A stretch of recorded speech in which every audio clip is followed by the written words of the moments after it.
نحمده ونصلي على رسوله الكريم اما بعد فاعوذ بالله من الشيطان الرجيم بسم الله الرحمن الرحيم رب اشرح لي صدري ويسر لي امري واحلل عقدة من لساني يفقهوا قولي۔ فتنوں کے دور میں ہمیں کیا کرنا چاہیے؟ آئیے اس سلسلے میں رہنمائی کے لیے صحیح بخاری کی طرف رجوع کرتے ہیں کہ ایسے حالات میں ہمارا عملی رویہ کیا ہونا چاہیے۔ حضور اکرم صلی اللہ علیہ وسلم نے ہمیں ان حالات میں کیا تعلیم دی؟ باب ما جاء فی قول اللہ تعالی واتقوا فتنة لا تصیبن الذین ظلموا منکم خاصہ وما كان النبی صلی اللہ علیہ وسلم یحذر من الفتن۔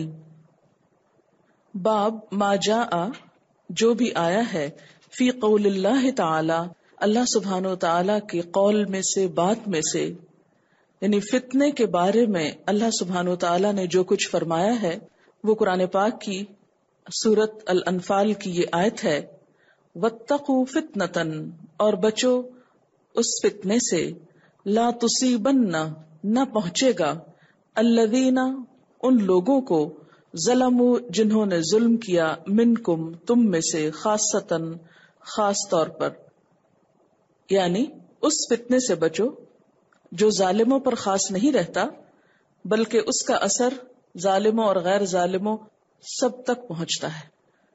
تو بنیادی طور پر کیا بتایا جا رہا ہے کہ فتنے سے بچنے کی کوشش کرو، فتنوں سے پناہ مانگو، فتنوں سے بچاؤ کرو، کیونکہ جب کوئی فتنہ پھیلتا ہے تو پھر اس کی سزا یا اس کا اثر یا اس کا نتیجہ صرف وہ لوگ نہیں بھگتتے جو اس فتنے کا سبب ہوتے ہیں یا اس سے متعلق ہوتے ہیں، بلکہ وہ ان تک بھی جا پہنچتا ہے جن کا براہ راست اس میں نہ کوئی قصور ہوتا ہے، نہ وہ اس میں کسی بھی طرح شامل ہوتے ہیں۔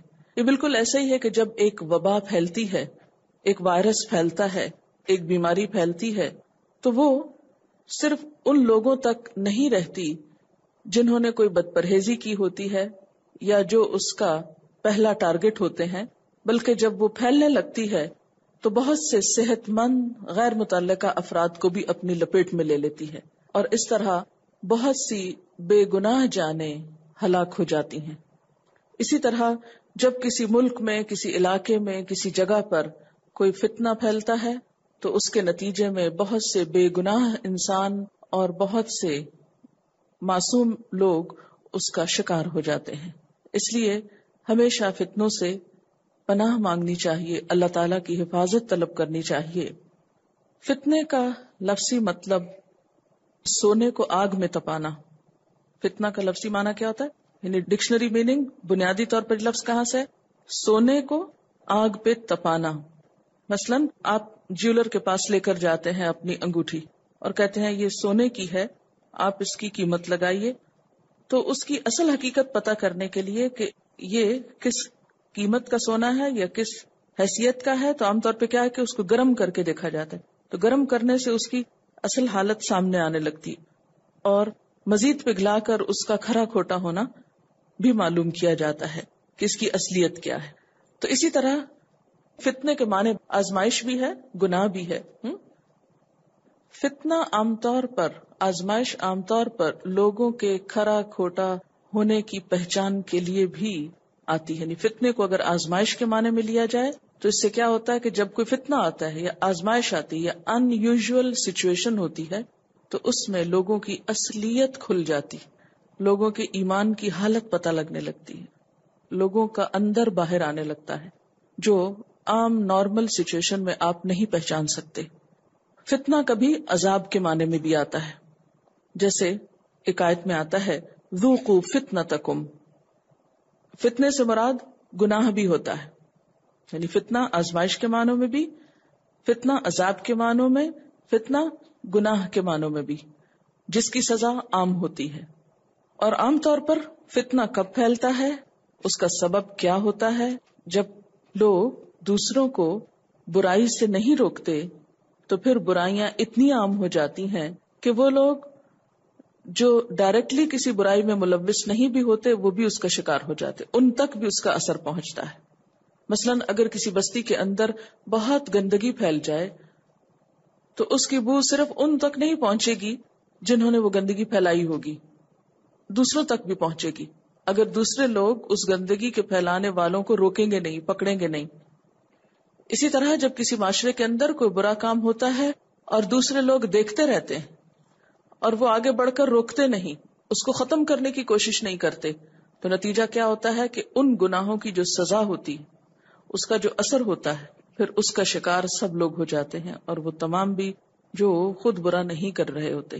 تو یہاں جب یہ فرمایا گیا وَاتَّقُوا فِتْنَةً، بچو فتنے سے، تو مراد یہ ہے اس گناہ سے جس کا اثر صرف ظالموں تک یعنی گناہ کرنے والوں تک ہی نہیں ہوگا، خاصتاً یعنی خاص طور پر جنہوں نے یہ غلطی کی انہی تک نہیں رہے گا بلکہ دوسروں تک بھی جا پہنچے گا. مثلا آپ صلی اللہ علیہ وسلم نے وہ ایک مثال دی تھی برائیوں سے نہ روکنے والوں کے لیے کہ ایک کشتی جس میں بہت سے لوگ سوار ہوں اور ایک شخص آگے بڑھ کے اس میں سوراخ کرنے لگے، اگر لوگ اس کا ہاتھ نہیں پکڑیں گے تو نتیجہ کیا ہوگا؟ کشتی میں سوراخ ہونے کی صورت میں پانی کشتی کے اندر بھر جائے گا اور وہ بھی ڈوبے گا جس نے سوراخ کیا، اور وہ سارے بھی ڈوبیں گے جو تماشا کھڑے دیکھتے رہے. تو اس سے پتہ یہ چلتا ہے اس آیت سے کہ عام طور پر مصیبتیں، فتنے، آزمائشیں، سزائیں عموماً اس وقت آتی ہیں جب زمین میں اللہ کی نافرمانی، ناشکری اور گناہ بہت پھیل جاتے ہیں. وما كان النبی صلی اللہ علیہ وسلم، اور جو تھے نبی صلی اللہ علیہ وسلم، یحذر من الفتن، خبردار کرتے، ڈراتے، بچنے کو کہتے فتنوں سے. یعنی اس باب کے اندر وہ احادیث آئیں گی جس میں آپ صلی اللہ علیہ وسلم نے اپنی امت کو فتنوں سے بچنے کے لیے جو تلقین کی یا جن فتنوں کی طرف اشارہ کیا. اصل میں ایسی احادیث ہر دور میں جب ان کی تفسیر کی گئی تو لوگوں نے اپنے اپنے دور کے اعتبار سے ان کی مثالیں بیان کی. ہمیں کسی خاص دور سے ان کو ریلیٹ نہیں کرنا. ہم بطور مثال تو کہہ سکتے ہیں مثلا فلاں دور میں ایسا ہوا، لیکن دراصل یہ باتیں ہر دور کے لیے، اور حالات اگر کسی وقت زیادہ سے زیادہ بھی خراب ہوتے ہیں تو اس میں بھی یہ ہے کہ ایک حدیث میں آتا ہے نا کہ خدا کی قسم تم ضرور نیکی کا حکم دو گے اور ضرور برائی سے روکو گے، ورنہ تم پر ایسا وقت آئے گا کہ جب تم دعائیں کرو گے اور تمہاری دعائیں قبول نہ ہوں گی.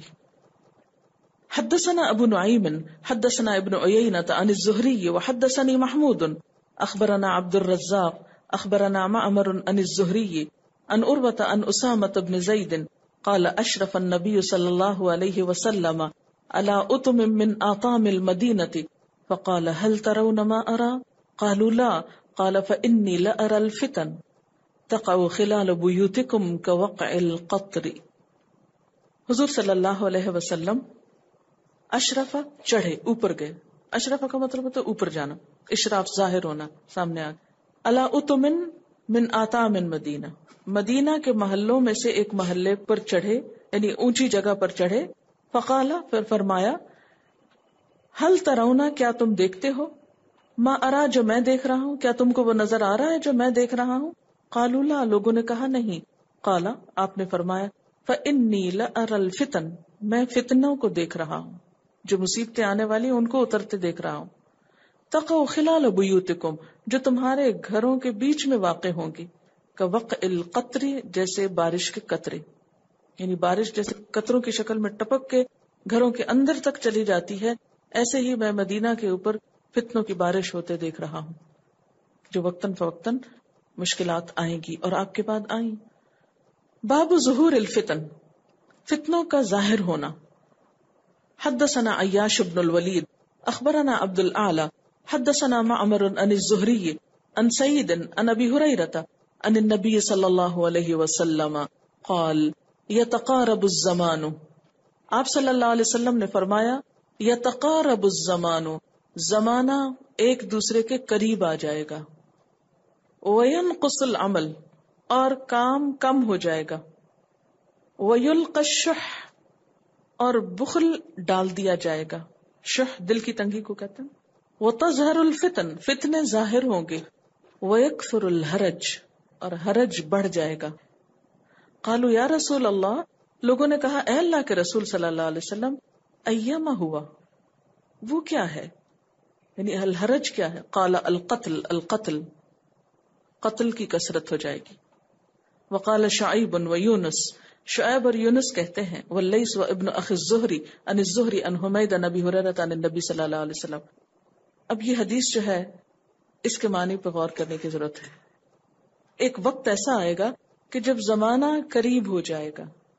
قریب ہو جائے گا اس کا ایک معنی یہ لیا گیا ہے کہ وقت جلدی جلدی گزرنے لگے گا.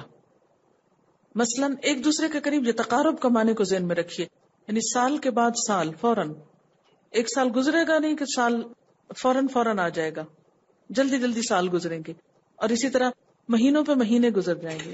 یہ تقارب یعنی سال سال کے قریب ہو جائیں گے، مہینے مہینوں کے قریب ہو جائیں گے، ہفتے ہفتوں کے، دن دنوں کے. وقت تیزی سے گزرے گا.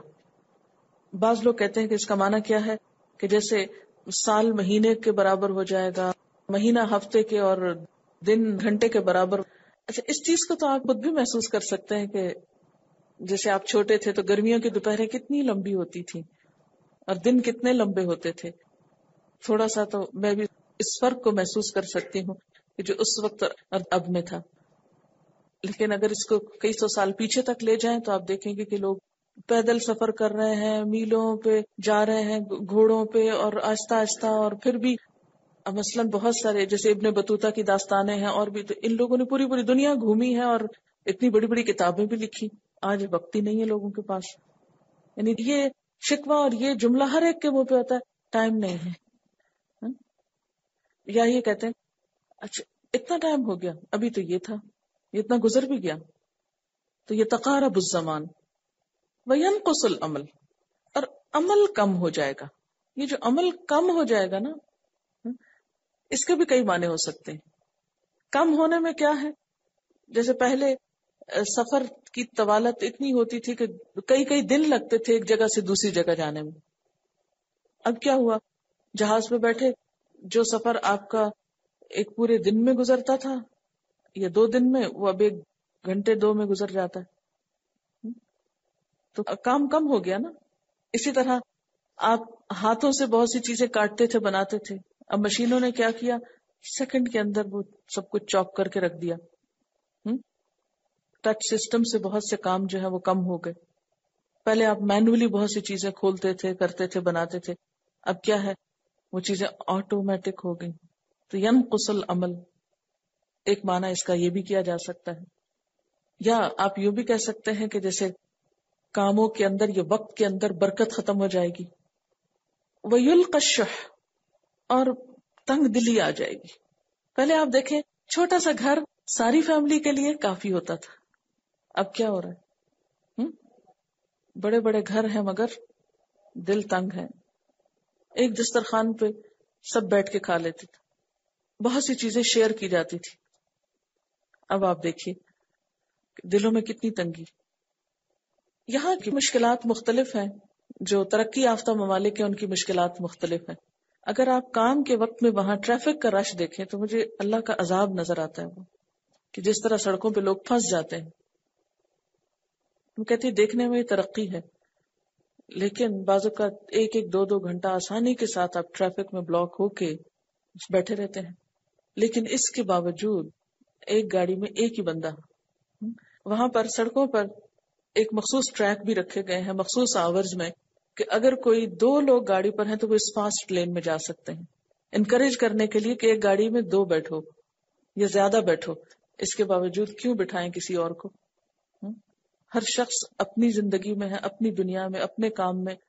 جتنے افراد ہیں گھر میں اتنی گاڑیاں لازمی ہیں. اسی طرح چھوٹی چھوٹی چیزوں میں، اب جیسے کھانا کھاتے ہیں نا تو پہلے کیا ہوتا تھا، ایک گلاس کو 2-3 لوگ شیئر کر لیتے تھے. اب نہیں کر سکتے. ایک پلیٹ کو شیئر کرتے تھے پہلے. آپ صلی اللہ علیہ وسلم نے اکٹھے کھانے کے لیے کہا ہے نا کہ اس سے برکت ہوگی. کچھ لوگ آئے اور انہوں نے کہا یا رسول اللہ صلی اللہ علیہ وسلم ہم کھانا کھاتے ہم سیر نہیں ہوتے، ہمارا دل نہیں بھرتا. آپ نے فرمایا شاید تم الگ الگ کھاتے ہو، مل کے کھاؤ. تو انہوں نے یہ طریقہ اختیار کیا اور انہیں تھوڑے کھانے میں بھی برکت ہونے لگی اور ان کو سیٹسفیکشن ہونے لگی. آج آپ دیکھیں کہ ہر ایک کی پلیٹ الگ ہو، ہر ایک کا گلاس الگ ہو، ہر ایک کی ہر چیز الگ ہو، اور اس کے باوجود صحت کا عالم دیکھیں سب کی. یلقی الشح، شح دل کی تنگی اور اندر کے انقباض کی شکل ہے نا، کہ جس میں دوسرے کو برداشت نہ کرنا ہے. دراصل یعنی صرف مال کا بخل نہیں ہے، مال کی محبت اور خود غرضی تو ہے ہی، لیکن اس کے علاوہ بھی انسانوں کو برداشت نہ کرنا، کسی کی مداخلت برداشت نہ کرنا، کسی کے لیے کچھ تھوڑا سا بھی کچھ دینے کو تیار نہ ہونا. وتظہر الفتن، اور فتنے ظاہر ہونے لگیں گے. ویکثر الحرج، اور حرج بڑھ جائے گا. لوگوں نے پوچھا کہ یہ حرج کیا چیز ہے؟ تو آپ نے فرمایا القتل، قتل عام ہو جائے گا، انسانیت کا احترام اٹھ جائے گا. حدثنا عبید اللہ بن موسى عن الاعمش عن شقیق قال كنت مع عبد الله وابي موسى فقال قال النبي صلى الله عليه وسلم ان بين يدي الساعة الاياما ينزل فيها الجهل ويرفع فيها العلم ويكثر فيها الهرج والهرج والقتل. یہ دو لوگوں نے حدیث بیان کی ہے، کہتے ہیں کہ نبی صلی اللہ علیہ وسلم نے فرمایا قیامت سے پہلے، بین یدی الساعة، قیامت سے پہلے، لایاما، کچھ دن ہوں گے، دن سے مراد یعنی دنیا کے کچھ وقت ہوگا، ینزل فیہ الجہل، جس میں جہالت اتر آئے گی، جہالت کثرت سے ہوگی. ویرفع فیہ العلم، اس میں علم اٹھا لیا جائے گا. ویکثر فیہ الحرج، اور اس میں حرج بڑھ جائے گا. والحرج والقتل، اور حرج کیا ہے؟ قتل ہے. آج آپ دیکھیے کہ جہالت کتنی عام ہے. کہنے کو ہم مسلمان ہیں، لیکن کسی اور کو چھوڑ دیجیے، ہم اپنے بارے میں جانیں کہ ہم خود اپنے دین کو کتنا جانتے ہیں. ماسٹرز کو آپ دیکھیں کہ بڑی بڑی ڈگریاں ہیں، علم کا شہرا ہے، لیکن اس کے باوجود جہالت کی کتنی کثرت ہے. اور خصوصاً امت مسلمہ میں دین اور دنیا دونوں اعتبار سے جتنا شور ہے علم عام کرنے کا، اتنی ہی جہالت عام، پتہ ہی نہیں. ایک اور حدیث میں آتا ہے کہ علم اٹھا لیا جائے گا، اور علم کس طرح اٹھا لیا جائے گا؟ علماء کے اٹھنے سے.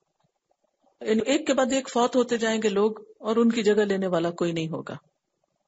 اور آج آپ دیکھیں کہ جگہ کس طرح لیں، اس لیے کہ ہم نے اپنے ذہین بچوں کو دنیا کے پیچھے لگا دیا. وہ دین کے علم کے لیے تھوڑے مخصوص ہوئے. اب وہ کیا نتیجہ نکل رہا ہے اس کا؟ کہ ہر چیز میں ماہرین موجود ہیں، دین کے ماہرین کی کمی ہو رہی ہے. دن بدن ایک جاتا ہے تو دوسرا اس کی جگہ لینے والا کوئی نہیں ملتا. بہت سی چیزوں کے لیے شارٹ کٹس موجود ہیں، علم کے لیے شارٹ کٹ کوئی نہیں، اس لیے اس کی ریپلیسمنٹ مشکل ہے. مثلاً ایک عمارت گر جاتی ہے تو آپ کیا کرتے ہیں؟ دوبارہ بنا لیتے ہیں.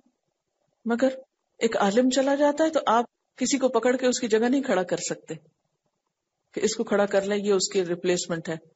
ویسے ہی ناک نقشہ ہے، ویسے حال حلیہ ہے، اس لیے اس کی بجائے اس کو بٹھا دیں اس کرسی پہ. کیوں؟ اس لیے کہ ایک عالم کی تیاری میں سال ہا سال لگتے ہیں. اچھا بسا اوقات ہم سال بھی پورے کر لیتے ہیں، لیکن اس کے باوجود بھی دین کی روح اندر نہیں آتی، کیونکہ ٹائم پاس کر رہے ہوتے ہیں نا. آج آپ دیکھیں کہ علم کی دنیا میں شارٹ کٹ کتنے ہیں. کیسے پڑھتے ہیں ہم لوگ؟ جو ڈگریاں پیچھے لی ہیں کیسے لی ہیں؟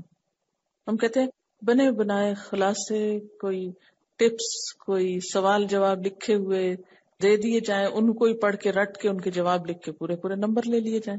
5 ایئر پیپرز بس وہ حل کر لیں، چاہے اوریجنل ٹیکسٹ کتاب پڑھیں یا نہ پڑھیں. گیسٹ پیپر اور معلوم نہیں کیا کچھ، بڑی بڑی ڈگریاں ہیں ہاتھ میں، لیکن علم نہیں. اس لیے کہ اس کی روح ہی نہیں، اس کے لیے محنت ہی نہیں. تو یہ بھی قیامت کی نشانیوں میں سے ہے. حدثنا محمد اخبرنا عبد الرزاق عن معمر عن حمام سمعت ابا هريرة عن النبي صلى الله عليه وسلم قال لا يشير احدكم على اخيه بالسلاح فانه لا يدري لعل الشيطان ينزع في يده فيقع في حفرة من النار. حضرت ابو ہریرہ رضی اللہ تعالی عنہ سے روایت ہے کہ حضور صلی اللہ علیہ وسلم نے فرمایا کوئی تم میں سے اپنے بھائی مسلمان پر ہتھیار نہ اٹھائے، خواہ وہ ایسے ہی کھیل کے طور پر کیوں نہ ہو. لا یشیرو، اشارہ بھی نہ کرے، یعنی مارنے کی نیت سے اٹھانا تو دور کی بات، اشارہ بھی نہ کرے، ارادہ بھی نہ کرے. فإنہ، کیونکہ وہ لا یدری، نہیں جانتا، لعل الشیطان، ہو سکتا ہے شیطان، ینزع فی یدہ، کہ وہ اس کے ہاتھ سے کھینچے فیقع فی حفرۃ من النار، اور وہ اس کی وجہ سے آگ کے گڑھے کے اندر جا گرے. یعنی اتفاقاً شیطان اس کے اندر ایسا وسوسہ ڈالے، ایسے احساسات پیدا کرے کہ جس کی وجہ سے وہ مذاق مذاق میں اس اسلحے کو اپنے مسلمان بھائی کی طرف اٹھائے اور اس کی وجہ سے وہ آگ میں جا گرے. یعنی کوئی وقتی فوری سبب ایسا پیدا کر دے کہ جس کے نتیجے میں وہ قتل کر بیٹھے. تو اس سے کیا پتہ چلتا ہے؟ اس سے پتہ یہ چلتا ہے کہ ایسی چیزوں کے قریب بھی نہ پھٹکو جہاں سے خرابی لازم آتی ہو. باب قول النبی صلی اللہ علیہ وسلم لا ترجعوا بعدی کفارا یضرب بعضکم رقاب بعض. قول النبی، نبی صلی اللہ علیہ وسلم کا فرمانا، لا ترجعوا نہ تم لوٹو، بعدی میرے بعد، کفارن کافر بن کر، میرے بعد کافر نہ بن جانا، کفر کی حالت میں نہ پلٹ جانا، یضربو کے مارے، بعضکم تم میں سے بعض، رقاب بعض بعض کی گردنیں، یعنی ایک دوسرے کی گردنیں نہ اڑانے لگو، آپس میں نہ لڑنے لگو. اس کو آپ نے کفر سے تعبیر کیا. حدثنا عمر بن حفص حدثني ابي حدثنا الاعمش حدثنا شقيق قال قال عبد الله قال النبي صلى الله عليه وسلم سباب المسلم فسوق وقتاله كفر. نبی صلی اللہ علیہ وسلم نے فرمایا، سباب المسلم، مسلمان کو گالی دینا، فسوق گناہ ہے، نافرمانی ہے، وقتالہ اور اس کا قتل کرنا، کفر کفر ہے. الا بحق، وہ جو قرآن پاک میں آتا ہے نا کہ مگر حق کے ساتھ، اس میں یہ کہ کسی قتل کے بدلے میں قتل کرنا یا شادی شدہ زناکار کا رجم کرنا. حدثنا احمد بن اشکاب حدثنا محمد بن فضیل عن ابیہ عن اکرمۃ عن ابن عباس قال قال النبی صلی اللہ علیہ وسلم لا ترتدوا بعدی کفارا یضرب بعضکم رقاب بعض. نبی صلی اللہ علیہ وسلم نے فرمایا، میرے بعد ایک دوسرے کی گردنیں مار کر کافر مرتد نہ بن جانا. حدثنا سلیمان بن حرب حدثنا شعبۃ عن علی بن مدرک سمعت ابا زرعۃ بن عمرو بن جریر عن جدہ جریر قال قال لی رسول اللہ صلی اللہ علیہ وسلم فی حجۃ الوداع استنصت الناس. نبی صلی اللہ علیہ وسلم نے حجۃ الوداع کے موقع پہ فرمایا، لوگوں کو خاموش کراؤ. ثم قال، پھر فرمایا، لا ترجعوا بعدی کفارا یضرب بعضکم رقاب بعض. دیکھو میرے بعد ایسا نہ کرنا کہ ایک دوسرے کی گردنیں مار کر کافر بن جاؤ.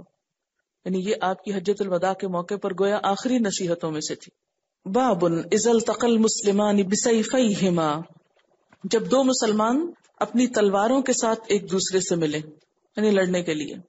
حدثنا عبد اللہ بن عبد الوهاب حدثنا حماد عن رجل لم يسمه عن الحسن قال خرجت بسلاح ليالي الفتنة فاستقبلني ابو بکرۃ فقال اين تريد. حسن بصری سے روایت ہے، کہتے ہیں خرجت، میں نکلا، بسلاحی، اپنے ہتھیار کے ساتھ، لیالی، راتوں کو، الفتنہ، فتنے کی. یہاں لیالی سے مراد زمانہ ہے، یعنی ایام، دن، دور، اور فتنے سے مراد جنگ صفین اور جنگ جمل ہے. فاستقبلنی ابو بکرہ، تو مجھے ابو بکرہ سامنے سے ملے. فقال، تو کہا، اینا تریدو، کہاں جاتے ہو؟ قلت، میں نے کہا، اریدو، میں چاہتا ہوں، نصرت ابن عم رسول اللہ صلی اللہ علیہ وسلم، حضرت محمد صلی اللہ علیہ وسلم کے چچا زاد بھائی یعنی حضرت علی کی مدد کو. قال قال رسول اللہ صلی اللہ علیہ وسلم، وہ کہنے لگے کہ نبی صلی اللہ علیہ وسلم نے فرمایا، اذا تواجہ المسلمان بسیفیہما فکلاہما من اہل النار قیل فہذا القاتل فما بال المقتول. کہ جب آمنا سامنا کریں دو مسلمان اپنی تلواروں کے ساتھ تو دونوں اہل نار میں سے ہیں. کہا گیا فہذا القاتل، یہ تو قاتل ہے، فما بال المقتول، تو مقتول کے بارے میں کیا خیال ہے. قال انہ اراد قتل صاحبہ، کہا کہ اس نے اپنے بھائی کے قتل کا ارادہ کیا. قال حماد بن زید فذکرت هذا الحدیث لایوب ویونس بن عبید وانا اريد ان يحدثاني به فقال انما روى هذا الحديث الحسن عن الاحنف بن قیس عن ابی بکرۃ. حماد کہتے ہیں کہ میں نے یہ حدیث ایوب اور یونس بن عبید سے بیان کی، میرا مطلب یہ تھا وہ دونوں یہ حدیث مجھ سے بیان کریں. انہوں نے کہا اس حدیث کو حسن بصری نے احنف بن قیس سے روایت کیا، انہوں نے ابو بکرہ سے. اس میں بنیادی طور پر مقصد یہ تھا کہ وہ ان کو کسی بھی جنگ میں شریک ہونے سے روکیں. کوئی بھی نیا حادثہ، فتنہ، فساد، شروع میں بہت سے لوگ اسے دیکھ کر ایکسائٹیڈ ہو جاتے ہیں، اس میں کود پڑتے ہیں، اس میں حصہ ڈالتے ہیں، اور پھر آہستہ آہستہ اس سے بیزار ہو جاتے ہیں. اور بہت سے لوگ جسٹ فار انجوائمنٹ ان فتنوں کو بڑھاتے ہیں، کیونکہ نئے سرے سے جب انسان کوئی چیز دیکھتا ہے تو چاہے وہ اچھی ہو یا بری ہو، ہر شخص اس طرف متوجہ ہو جاتا ہے، اور ہر شخص یہ اپنی ذمہ داری سمجھتا ہے کہ کسی نہ کسی طرح اس میں جا گھسے. تو وہ ایک جذباتی کیفیت ہوتی، اس کے بعد آہستہ آہستہ وہی چیزیں ایک بوجھ بن جاتی. اسی لیے اس سے پیچھے والا باب کیا تھا کہ ہم اللہ کی پناہ چاہتے ہیں برے فتنوں سے. یعنی نہ فتنوں کو دعوت دینی چاہیے، نہ ان کا انتظار کرنا چاہیے، اور نہ ان پہ ایکسائٹمنٹ ہونی چاہیے، اور نہ ان میں کودنا چاہیے. ان کا آخر جتنا بھیانک ہے، اس کی ابتدا کو بھی اتنا ہی بھیانک سمجھنا چاہیے. ان کے آنے سے پہلے ہی اللہ تعالیٰ کی حفاظت مانگنی چاہیے، اس کی پناہ میں آنا چاہیے. اس پیمانے کو جو نبی صلی اللہ علیہ وسلم نے دیا ہے اور ابھی آگے آئے گا، یعنی فتنے کو آپ صلی اللہ علیہ وسلم نے ایسے تشبیہ دی جیسے ایک سمندر کی موجیں اٹھتی ہیں. پہلے جب آ رہی ہوتی ہیں تو کتنی خوبصورت لگ رہی ہوتی ہیں، ان کو دیکھ کے ایک ایکسائٹمنٹ ہوتی ہے، لیکن جب وہ بیٹھ جاتی ہیں اور پھر کسی پہ آ پڑتی ہیں، تباہ کرتی ہیں، کسی کی جان لے جاتی ہیں اور پلٹ جاتی ہیں، تو پھر بعد میں کیا رہ جاتا ہے. اسی کو سامنے رکھ کر آپ اپنے پاکستان کی تاریخ میں بہت سے فتنے اور بہت سی تحریکیں اور بہت سے حالات جو گزر چکے ان پہ نظر ڈالیں تو ایسے ہی نظر آئے گا. کبھی کسی کے خلاف ایک تحریک چل رہی، کبھی کسی کے، تو شروع میں بہت سارے لوگ ایکسائٹمنٹ میں جلسوں جلوسوں میں حصہ لیتے ہیں، پھر ہر آنے والا دور پہلے دور سے بدتر اور ایک بدترین نتائج لیے ہوئے لوگوں پہ چھا جاتا ہے. بنیادی طور پر جس چیز سے روکا جا رہا ہے وہ جذباتیت ہے، کہ بغیر سوچے سمجھے کسی کا بھی طرفدار ہو جانا اور کسی بھی چیز میں کود پڑنا اور وقتی مسائل سے بچنے کے لیے ایسے ہنگاموں کے نظر ہو جانا، یہ کوئی عقل مندی کی بات نہیں. حدثنا عبداللہ بن عثمان اخبرنا عبداللہ اخبرنا یونس عن الزہری اخبرنی حمزة بن عبداللہ بن عمر انہ سمع ابن عمر یقول قال رسول اللہ صلی اللہ علیہ وسلم. ابن عمر کہتے ہیں کہ نبی صلی اللہ علیہ وسلم نے فرمایا، اذا انزل اللہ بقوم عذابا، جب اللہ تعالیٰ کسی قوم پہ عذاب اتارتا ہے، اصاب العذاب من کان فیہم، اتارتا ہے عذاب ہر اس شخص پر جس قوم کے اندر ہوتا ہے. ثم بعثوا علی اعمالہم، پھر سب اپنے اپنے اعمال کے مطابق اٹھائے جائیں گے. یعنی جب کسی قوم پر کوئی مصیبت آتی ہے، یعنی اکٹھی کوئی آفت آتی ہے، اچھے برے سب مارے جاتے ہیں. عذاب تو برے لوگوں کی وجہ سے آتا ہے نا، لیکن آٹے کے ساتھ گھن بھی پس جاتا ہے. اب انسان یہ کہہ سکتا ہے کہ مثال کے طور پر آپ دیکھیے کہ اگر ایک عمارت تباہ ہوتی ہے تو اس میں اچھے برے سب لوگ ہوتے ہیں، نیک بد سب ہوتے ہیں. اب یہ تو نہیں ہو سکتا نا کہ عذاب آنے سے پہلے نیک لوگوں کو اٹھا کے کھڑکیوں سے باہر پھینک دیا جائے کہ یہ نیک ہیں اس لیے اللہ کے فرشتے ان کو اٹھا کے باہر لانے کو آئے. عذاب آئے گا تو سب پہ آئے گا، لیکن قیامت کے دن جب اٹھائے جائیں گے تو ہر شخص اپنے عمل کے مطابق اٹھایا جائے گا، اس کا معاملہ اس کے عمل کے مطابق ہوگا. دو مسلمان آمنے سامنے ہیں، ہر ایک اپنا ایک جواز رکھتا ہے، ہر ایک کے پاس اپنی ایک دلیل ہے. اب ان کی نیتیں اور ان کی دلیلیں اللہ کو معلوم ہیں. ہر ایک اپنی دلیل اور نیت کے ساتھ دنیا سے جا رہا ہے، جب اٹھایا جائے گا تو اسی کے ساتھ اٹھے گا. پھر یہ اللہ کا کام ہے کہ وہ جس کے حق میں جس چیز کا فیصلہ کرے. ایسے مواقع پر، ایسے اختلافات کے موقع پر ہمیں تبصرہ کرنے اور اس پہ رائے دینے اور ایک کے بارے میں کچھ اور دوسرے کے بارے میں کچھ اور کہنے کی گنجائش نہیں، کیونکہ تلک امت قد خلت لہا ما کسبت، وہ کچھ لوگ تھے جو گزر گئے، انہوں نے جو کچھ کیا وہ ان کے اپنے لیے. وَلَكُمْ مَا كَسَبْتُمْ، اور تمہارے لیے کیا ہے جو تم کرو گے. وَلَا تُسْأَلُونَ، تم نہ پوچھے جاؤ گے. اما کانوا یعملون، کہ وہ کیا کرتے رہے. جب ہم سے آخرت میں نہیں پوچھا جائے گا تو دنیا میں ہمیں فتوی دینے کی ضرورت کیا ہے. حدثني بشر بن خالد اخبرنا محمد بن جعفر عن شعبة عن سليمان سمعت ابا وائل قال قيل لأسامة الا تكلم هذا. ابو وائل کہتے ہیں کہ حضرت اسامہ بن زید سے کہا گیا الا تکلم هذا، کیا تم اس شخص سے بات نہیں کرو گے. اشارہ تھا حضرت عثمان کی طرف کہ ان کو سمجھاؤ گے نہیں. کہا جاتا ہے کہ جب انہوں نے اپنے کچھ رشتہ داروں کو کچھ علاقوں کا گورنر بنایا اور کچھ ان کو حکومت کے کاموں میں شریک کیا تو اس پر کچھ اور لوگوں نے اختلاف کیا. تو یہاں پر بھی حضرت اسامہ کو کہا گیا کہ تم سمجھاؤ گے نہیں، جاؤ تم سمجھاؤ. بعض اوقات ایسا ہوتا ہے نا جب رائے کا اختلاف ہوتا ہے اور جو جس کو صحیح سمجھتا ہے اس کی طرف سے ہو کر دوسرے کو جسے صحیح نہیں سمجھا جاتا اس کو سمجھانے کی کوشش کی جاتی ہے کہ دیکھو تمہاری یہ بات درست نہیں. بہرحال کالا وہ کہتے ہیں قد کلمتہ، میں نے آپ سے بات کی ہے لیکن سیکریٹلی، یعنی میں نے سمجھایا ہے، میں نے بات کی ہے.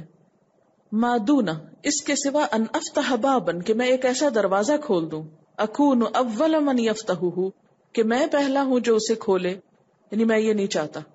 یہ کون سے دروازے کی طرف اشارہ ہے کہ میں لاؤڈلی یا اوپنلی ایسی باتیں کر کے لوگوں کے اندر فتنے کو ہوا نہیں دینا چاہتا، لوگوں میں بے چینی کو نہیں پیدا کرنا چاہتا.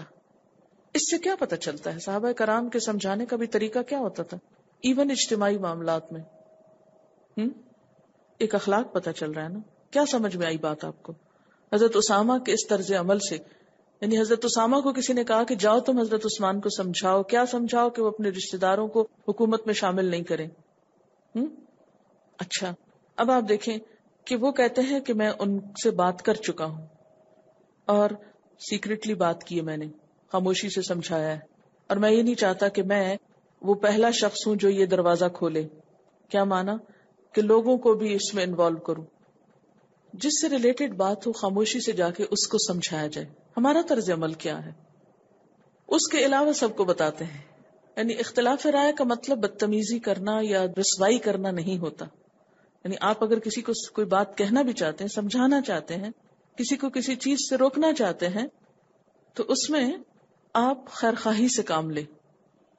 یہ ہمارا ایک بہت ہی تکلیف دہ عمل ہے ہم مسلمانوں کا، اور خصوصاً جب فتنہ ہوتا ہے کہیں تو اس دور میں ایسی چیزیں اور زیادہ عام ہو جاتی ہیں اور ہر شخص ان کو اپنے لیے جائز قرار دے دیتا ہے کہ میرے لیے اب کسی بھی لیڈر کے اوپر بات کرنا جو ہے وہ ایک جہاد ہو گیا ہے. میں جس مجلس میں چاہوں جیسے چاہوں رسوا کروں، سچی جھوٹی باتیں اس کے خلاف کروں.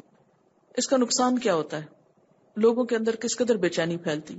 بعض باتیں سچی ہوتی ہیں اور بعض بالکل جھوٹی ہوتی ہیں اور سنی سنائی ہوتی ہیں، اس کی کوئی بھی حقیقت نہیں ہوتی. اس سے عوام میں ایک عام انتشار پھیلتا ہے، اس انتشار کے نتیجے میں تنزل ہی تنزل ہوتا ہے. اس سے اصلاح کچھ نہیں ہوتی. اپنے بارے میں سوچیں کہ مثلا آپ کو کسی بھی شخص سے اختلاف رائے، کوئی بھی ہو سکتا ہے، گھر میں آپ دیکھتے ہیں مثلا آپ کے خاندان کے کسی بزرگ نے کیا جو کہ آپ کو اسلامکلی درست نہیں لگتا یا اخلاقی طور پہ درست نہیں لگتا، کیونکہ بڑے ہونے کا مطلب یہ نہیں معصوم عن الخطا ہونا کہ انسان غلطیوں سے بھی پاک ہو گیا. یعنی کسی شخص کے بڑے ہونے کا مطلب یہ تو نہیں کوئی کتنا بھی بڑا ہو اس سے غلطی تو ہو سکتی کہ نہیں ہوتی.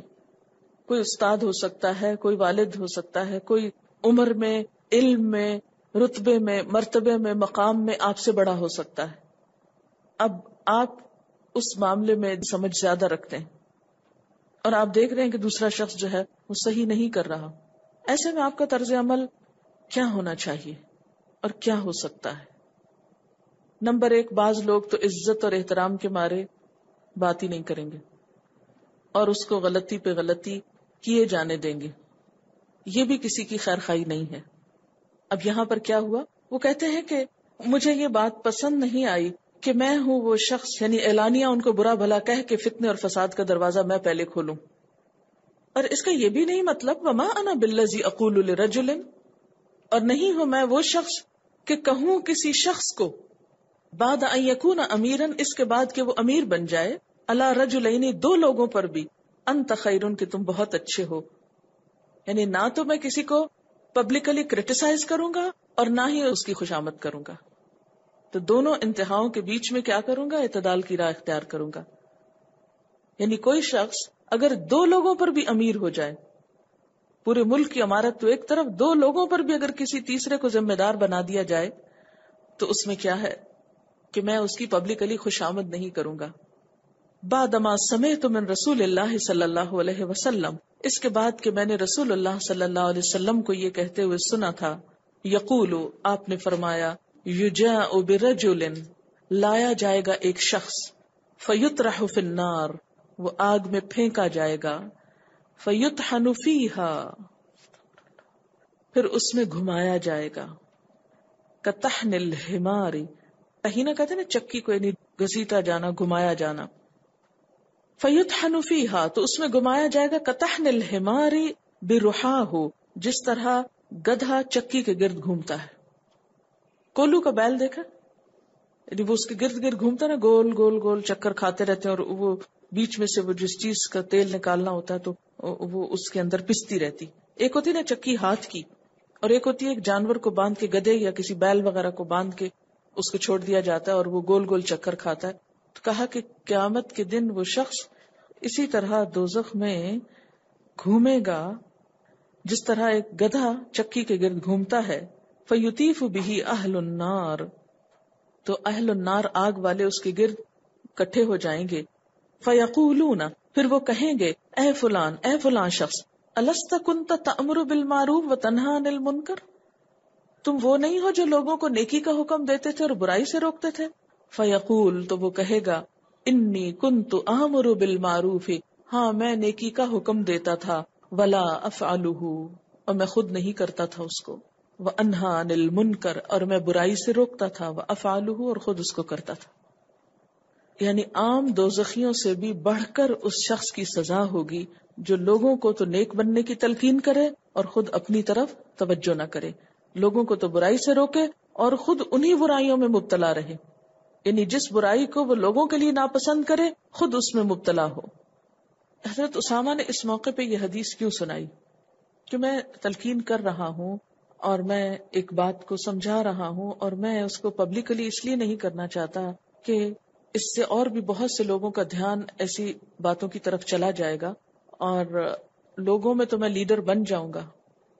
یہ لیڈر بننے والی بات ہوتی ہے نا. مثلا میں یہاں بیٹھ کر اس مائک میرے ہاتھ میں ہے تو میں کسی کو بھی برا بلا کہنا شروع کر دوں یا کسی کی بھی تعریفوں کے پل باندھوں، تو اس سے کیا ہوگا کہ شاید میں ایک لیڈر بن جاؤں کو اوپینین دے کے کہ ہاں ہاں یہ بات تو بہت مزے کی ہے، اور لوگ اس کو انجوائے کریں اور ہو سکتا ہے تالیاں بجائیں. لیکن اتنے سارے لوگوں کا دھیان ایک ایسی بات کی طرف لگا کر خود اپنی عملی زندگی میں کوئی تبدیلی نہ ہو، تو یہ ایک مذاق کی بات نہیں ہے. آج آپ دیکھیں کہ ہو کیا رہا ہے نا، چھوٹے چھوٹے مواقع پر آگ بھڑکا کے لوگوں کے درمیان دنیاوی اعتبار سے تو بہت عزت اور شان و شوکت مل جاتی، بہت اپریسیشن بعض اوقات ملتی، لیکن اللہ کے ہاں جواب دہی بھی بہت بڑی ہے. اس لیے غیر محتاط باتیں کرنا اور بے وجہ اوپینین دیتے رہنا اور مشورے دیتے رہنا، اس چیز سے پرہیز کرنے، بچنے اور احتیاط برتنے کی ضرورت ہے.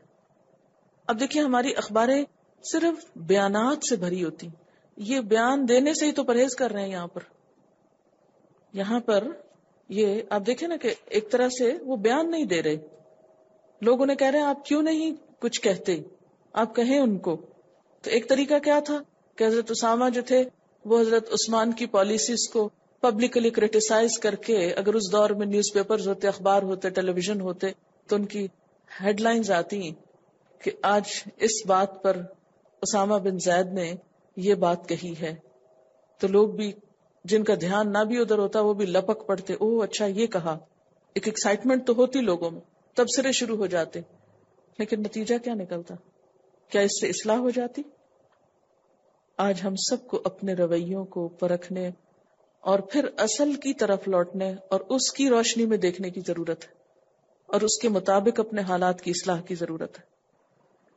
وَأَنْ أَبِي هُرَيْرَةَ، حضرت ابو ہریرہ رضی اللہ تعالی عنہ سے روایت ہے، قال، کہتے ہیں، قال رسول اللہ صلی اللہ علیہ وسلم، رسول اللہ صلی اللہ علیہ وسلم نے فرمایا، بادرو، جلدی کرو، جلد کر لو، بالاعمال، اعمال یعنی عمل کرنے میں جلدی کرو، فتنن، فتنوں کے ڈر سے، یعنی اس سے پہلے کہ کوئی فتنہ آ پڑے اس سے پہلے جو نیکی کا کام کرنا ہے کر لو. فتنے بھی ایسے ہوں گے کقطع اللیل المظلم، اندھیری رات کے ٹکڑوں کی طرح. رات کے اندھیرے میں جیسے انسان کو پھر اپنا ہاتھ بھی سجائی نہیں دیتا، کہ اس میں انسان کو پھر پتہ نہیں چلتا کہ اسے کس طرف جانا ہے. اور ان فتنوں کی وجہ سے انسان کا حال کیا ہوگا؟ یصبح صبح کرے گا، الرجل ایک شخص، مؤمنن ایمان کی حالت میں، ویمسی اور شام کرے گا کافرن کفر کی حالت میں. صبح کو مومن اٹھے گا لیکن شام ہونے سے پہلے کافر ہو چکا ہوگا. ویمسی مؤمنن شام کو مومن ہوگا، ویصبح کافرن اور صبح تک کافر ہو چکا ہوگا. کیسے؟ یبیع بیچے گا، دینہ اپنے دین کو، بعرض من الدنیا دنیا کے تھوڑے سے سامان. عرض المتاع الحیات الدنیا، عرض کہتے ہیں نا تھوڑا سا سامان، دنیا کے تھوڑے سے سامان کے عوض وہ اپنے دین کو بیچ ڈالے گا دنیا کی خاطر. رواہ مسلم، مسلم نے روایت کیا. ہر جگہ کے مسلمانوں کی آزمائش الگ ہے، مختلف ہے. یہاں کی آزمائش فرق ہے، کسی اور علاقے کی آزمائش مختلف ہے. یہ حدیث پہلے بھی میں نے پڑھ رکھی تھی تو میں سوچتی تھی کہ بھلا یہ کیسے ہو سکتا ہے نا کہ ہم لوگ مسلمانوں کے اندر رہتے ہوں، ہمارے آبا و اجداد مسلمان ہوں، دوست عزیز رشتہ دار مسلمان ہوں، اور پھر ان میں سے کوئی کافر ہو جائے اور وہ اپنے دین کو چھوڑ دے. عام طور پر سب ایک دوسرے کو سنبھالا دیتے ہیں، پکڑ کر رکھتے ہیں، لیکن جتنی بڑی آزمائش آتی ہے نا اتنا ہی بڑا ایمان کا امتحان ہوتا ہے. تو وہ مسلمان جو مائنارٹیز میں ہیں اور ایسے علاقوں میں رہتے ہیں کہ جہاں آس پاس مسلمان کم ہیں اور ہر طرف کافر ہی بستے ہیں، تو ایسے حالات میں، ایسی مشکلات میں ان کے لیے اپنے ایمان پر، اسلام پر قائم رہنا مشکل ترین کام ہوتا ہے. اور دنیا کی خاطر، اپنے کاروبار کی خاطر، جاب کی خاطر، بزنس کی خاطر اپنی نماز چھوڑ دینا، اپنا حجاب چھوڑ دینا، اپنے اسلامی شعار کو پامال کر دینا، یہ بہت عام ہوتا جا رہا ہے. اور تو اور اب مسلمان اور کافر کے درمیان ایک بہت بڑا فرق کیا ہے؟ نماز. تو بہت سے لوگوں نے مسجدوں میں جانا چھوڑ دیا، بہت سے لوگوں نے اپنی جاب پلیس پہ نماز چھوڑ دی کہ پتہ نہ چلے کہ ہم مسلمان ہیں. پھر میں سوچتی ہوں کہ اللہ تعالیٰ نے 5 نمازیں کیوں فرض کی ہیں اور دن میں 5 دفعہ ایک عملی طور پر ایک اظہار. بیٹھے بیٹھے ہم دل میں بھی تو دعائیں پڑھ سکتے تھے، لیکن کیوں کہا ایکشن کے ساتھ؟ سب کو پتہ چل جاتا ہے کہ یہ کون ہے. فرق ہے نا، ایک حد فاصل ہے. اور کس وجہ سے؟ یبیع دینہ، یا ایمان کا لفظ نہیں ہے، یبیع دینہ اپنے دین کو بیچ ڈالتا ہے. بیچنے کا کیا مطلب ہوتا ہے؟ کچھ لینے کے لیے کچھ دے دینا، یعنی اپنا ایمان دے دیتا ہے. کس لیے؟ کہ دنیا لے سکے، دنیا کے مفادات کی خاطر.